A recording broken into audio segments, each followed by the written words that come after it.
Come sinners to the gospel feast. Come, sinners, to the gospel feast. Let every soul be Jesus' guest. Ye need not one be left behind, for God hath bidden all mankind. Sent by my Lord, on you I call, the invitation is to all. Come, all the world. Come, sinner, thou. All things in Christ are ready now. Come, all ye souls by sin oppressed, ye restless wanderers after rest, ye poor, and maimed, and halt, and blind, in Christ a hearty welcome find. Come, and partake the gospel feast. Be saved from sin, in Jesus rest. O taste the goodness of your God, and eat his flesh, and drink his blood. Ye vagrant souls, on you I call. Oh, that my voice could reach you all.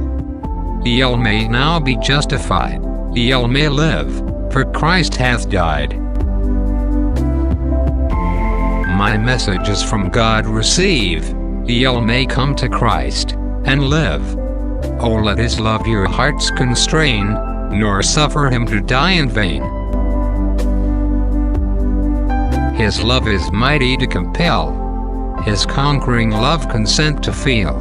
Yield to his love's resistless power, and fight against your God no more. See him set forth before your eyes, that precious, bleeding sacrifice.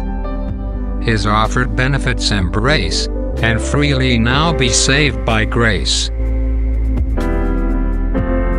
This is the time. No more delay. This is the acceptable day. Come in, this moment, at his call, and live for him who died for all. A poem by Charles Wesley, 1707 to 1788. The calling of the soul to Jesus Christ is the call of love, and the response of love is praise. Praise to him who loved us and gave himself for us. Part of the wonder of conversion is that yielding of the soul to the beloved, under the profound conviction that henceforth we are not our own, but bought with a price.